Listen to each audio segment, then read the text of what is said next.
In this video, I am going to provide you with the way that you would get the hip or the valley ratio off of the common roof rafter ratio. So for example, in this video, we're going to be using the 4:12 roof ratio. And the simplest explanation for this would be to replace the 12 with a 16.97. So if I have a 4:12 common roof rafter ratio, my hip or my valley ratio is going to be 4 and 16.97. And for those of you who need to understand it a little better, let's just go ahead and take a look at the common roof rafter ratio. That suggests for every 12 inches or 1 foot that we go, we're going to go up a particular distance. So here, if we're going to go up 4 inches, then we're going to have a 4:12 roof ratio. If I was going to go up 6 inches every foot, I would have a 6:12 roof ratio. So not too difficult. If I'm going to come in 5 feet or 5 units, I'm just simply going to multiply 5 times 4, which is going to be 20. That's going to be the distance from the top of the roof to the bottom. And hopefully that makes sense. Let's go ahead and head over to the hip, so that I can show you where I came up with the 16.97 number. So we have the common roof rafter. This is going to be the roof rafter length. We're going to come up 4 inches here. So this section right here, if we were going to slice through it, would measure back 12 inches. 12 inches here, 12 inches here from this point to this point. And since this line here is at a 45-degree angle and the rest are 90-degree angles on this bottom plane here, so this square here, just forget about this right here for a moment. So next up, let's break out our trusty calculator. I am going to use the a squared plus b squared equals c squared method. So we're just simply going to take 12 and we're going to square it. 12 times 12 is 144, and I'm going to add 144. That's going to bring me up with 288, and I'm just simply going to hit the square root button. 16.9705. You can use this whole number if you need to, but I don't think it's going to be necessary. I don't like to go back any further than this number here, and since this is a 0, I'm fine with 16.97. And that, my friends, is how you come up with this number here for a roof hip or valley rafter.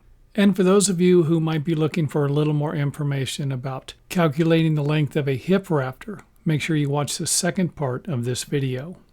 In this video, I will show you how you can calculate the length of a hip roof rafter by using a few math formulas and a framing square. And this video was inspired by another video I made a few weeks ago where I showed you how to figure out a hip roof rafter without any math formulas or a framing square. And I will put a link to that video in a playlist that you should be able to find at the end of the video. So let's go ahead and get started. We have a 20-foot by 20-foot garage here with 4 common roof rafters already cut and assembled. And if you need information on how to figure out a common roof rafter, I will put a link here. And we are working with a 20-foot by 20-foot area. And in my attempt to make it as simple as possible, we are going to be working with a flat surface. And of course, here we can see the common roof rafters here and the exterior wall measurements of 20 foot by 20 foot. Go ahead and take a look at it here. Our common roof rafters will form a cross in the center here of the building. And keep in mind that this is a flat surface that we're working with, not a building. We're going to do all of our calculations off of the floor plan of the building or the building foundation. So let's go ahead and throw in our hip roof rafters, which will be at a 45-degree angle. The common roof rafters will be at a 90-degree angle off of the wall, and the hip roof rafter will be at a 45-degree angle. So again, our hip roof rafters, common rafters, and both the hip and the common rafters. Now let's get rid of the other 3 hip roof rafters and focus on one area or one 10 foot by 10 foot square, or half of the width of the building. Next up, I'd like to explain where some of these numbers come from that we're going to be using in our calculations. And remember, we're still working on the horizontal plane here. We have a 12-inch by 12-inch square, and I'm simply going to move it into the area or connect at the corner of the building. Now we're going to be working with a 5 and 12 roof pitch, and that means for every 12 inches in horizontal length, we're going to go up 5 inches vertically. And I'm not going to go into a lot of detail here because I already made another video on this. I will put a link here to that if you need a little more information about roof pitch ratios that architectural designers use when they are trying to explain to the carpenters what the angle of the roof pitch is actually going to be. And of course, this ratio will work just fine for our common roof rafters and our fill rafters, but it's going to be a little different for our hip, where we will need to use a 17-inch measurement. And of course, this is the measurement diagonally for a 12-inch by 12-inch square. So diagonally at a 45-degree angle, we are going to be going up 17 inches horizontally and 5 inches vertically. And again, I'm not going to go into a lot of detail on how the 17-inch measurement is calculated, but if I do get enough questions in the comment area, I will definitely make another video. Now, to some of you, this might not be necessary, but to others, this might help you make a little more sense out of everything. And in hopes of making a little more sense out of everything, I just simply took 10 1-foot by 1-foot boxes that would represent our 10 feet. And of course, each one of them having the 17-inch measurement in it to provide you with another point of view of how you could calculate the horizontal length, or how this would be figured in increments of 12 in a way to where each one of them would represent a section of the hip. So here we have 50 inches, which would be 5 times 10, or for every one of these units where we have 5, we would have 10 units here. 5 inches, we multiply that together, 10 times 5, we get 50 inches. That's going to be the overall height and the top of the roof for this particular design. And hopefully this helped to make a little more sense out of it. And if it didn't, we will go on to the next step in hopes of making more sense out of it. So let's go ahead and take a look at what we have in overall length so we can use the Pythagorean theorem. And again, I won't be going into a lot of detail on that because I already have a video for that, and I will put a link here for that for those of you who need a little more information. And by now, if you haven't figured out, we have a 170-inch long horizontal measurement that would represent our 10 individual units, and of course the overall height of 50 inches. With these two numbers, we're going to be able to figure out this number here. And we can do that by simply squaring and getting the square root of a couple of numbers. So I'm going to take 170 inches and put it in 170, and I'm going to square it. That equals 28,900. And then I'm going to clear it. We can write these numbers down. And then I have 50 inches. 50 times 50 would be the same as squaring it.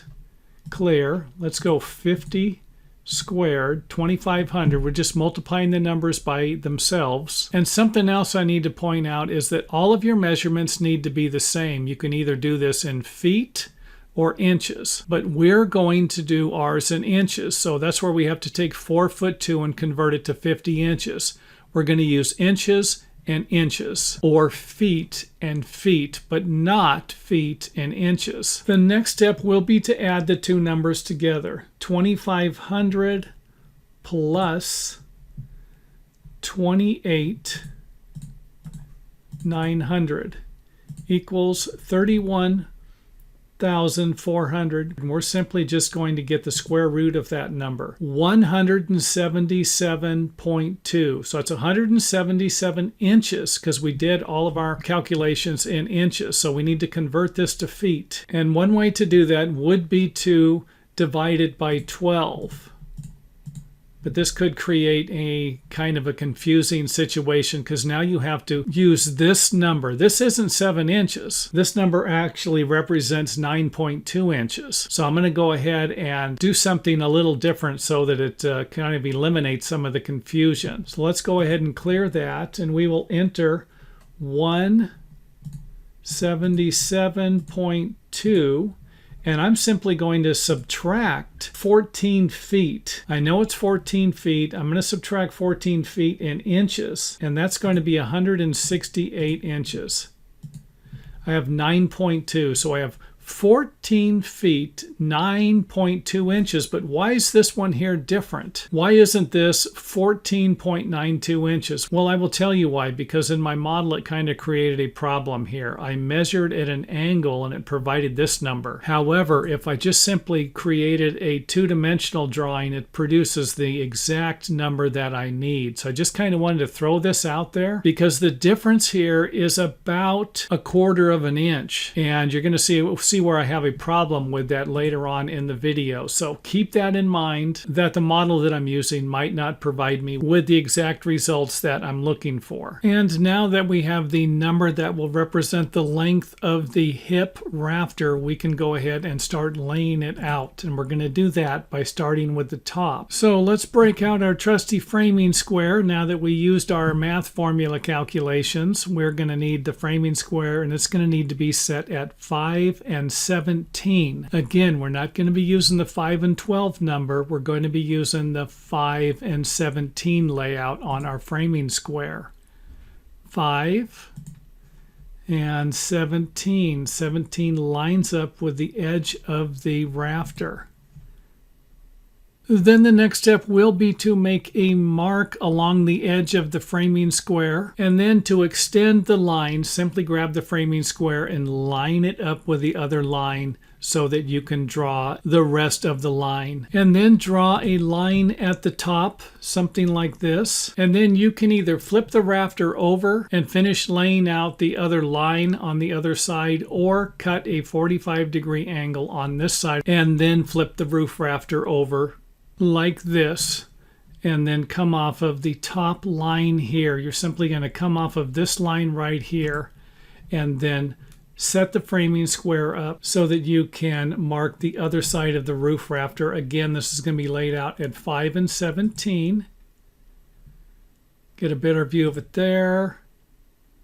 And then simply draw a line here so that you can set the saw at 45 degrees and cut the next side of the top of the roof hip. Another view of it there. So this is flipped over on one side, this is flipped over on the other side. So this is the top of the hip rafter, and this is the top of the hip rafter here.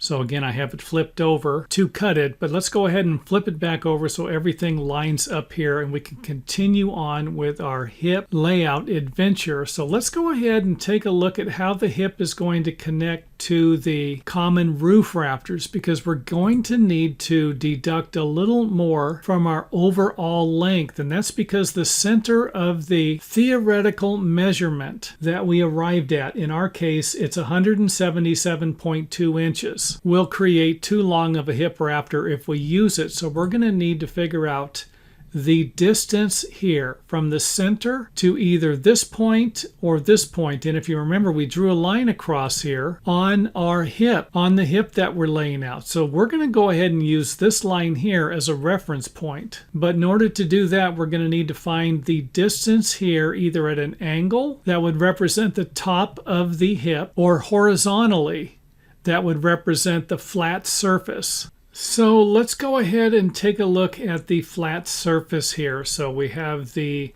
common rafters that connect together, and then the common rafters that connect to those rafters, and then our hip rafter here with a couple of measurements that we need to take a look at. So again, a flat surface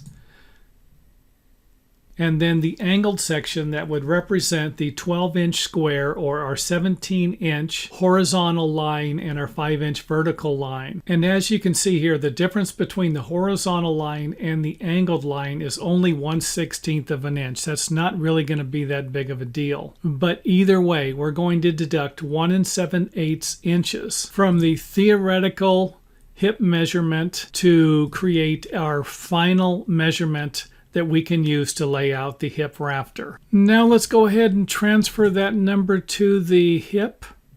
And again, we're going to start with the line here, or the edge of the cut that we made in the hip rafter, and then take and transfer it to the other side. And you can make a mark at the top or just simply make a mark so that you can draw this line here either way, just as long as you have this laid out correctly. And again, this is going to be at a 5 17 angle, let's not forget. Now the next step will be to come over to the common rafter and take a look at the measurement that will come off of the corner of the seat cut vertically. This would be vertically level or plumb, and then we're simply going to transfer this measurement to our hip, and then we'll make some adjustments to that also. So not too difficult. These measurements here need to be the same, but can be adjusted later if needed. So let's go ahead and transfer that measurement to the hip rafter. But wait a minute, this isn't 6 3/4. It's a little smaller. Now there is a reason for that, but I'm going to have you finish watching the rest of the video to find out why we deducted 1/8 of an inch. Because when it was all said and done, I believe I had to deduct another 1/8 of an inch. And I think it'll be better to show you instead of explain the reason why I actually did that. So let's go ahead and lay out the line that will represent the section of the hip that will be sitting on top of the framing plates. So let's go ahead and remove the framing square, take a look at our line there. And then, of course, the hip overhang or rafter tail will need to match the common rafters where we used 2x8s. And then, of course, for our hip, we used a 2x10. It's not uncommon to use one size larger in lumber when you're installing a hip. But again, this could vary due to structural engineering. And of course, if you watch my videos long enough, I am not providing you with structural engineering advice, just showing you how to lay out a hip rafter. And along with that, we're going to need to rip the rafter tail down to match the 2x8s. And after that's done, we can cut everything and we are done with our hip. Have our seat cut, our ripped tail to match the common rafters, and a complete hip roof rafter ready to be positioned into the framing. And for those of you wondering just what in the heck this is a geometric shape with 4 even flat surfaces that intersect into 4 angles that would represent our hip perfectly. Now, this isn't something you're going to see in very many programs where people are going to be criticizing their own work, but that isn't the case here. I am going to criticize my own work because I get to learn from some of this stuff also. So let's go ahead and start with our first observation, and that would be the fact that this is going to need to be trimmed down so that it planes into the top, like maybe a pyramid would. You can see that this does not create a point unless this area here was shaved down. Now let's go ahead and take a look at the bottom, and this is the area where I was saying I had to remove a little bit more. And this is something you're probably not going to see on a job site. If I just removed 1/8 of an inch off the bottom of this, put this on here, you probably would have never seen it. But that isn't the case with this object here that is pointing out all of our imperfections.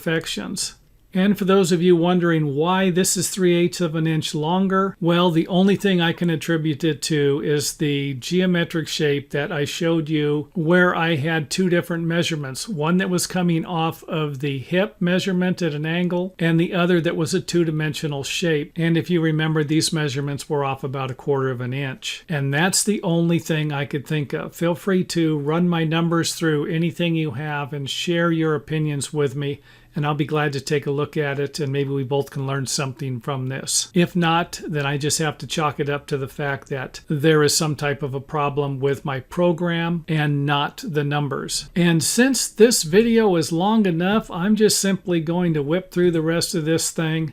You can kind of take a look at how these rafters blend in here.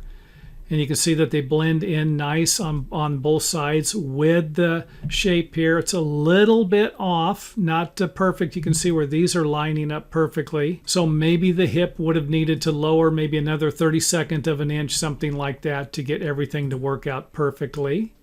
Our hip in place there. Another view of it there. Lining up, this is straight, remember, on both sides. Everything's nice and flat. And that is the end of our video. I will put a link here to a playlist that you can check out if you're interested in more of these types of videos. And don't forget to visit the website. Go to the roof framing. That would be under the home building tab. And then the framing, and then you would go to roof framing for even more videos about roof framing and different types of roofs that you can build that have a lot of information and a variety of different examples in them to see how some of this stuff gets put together.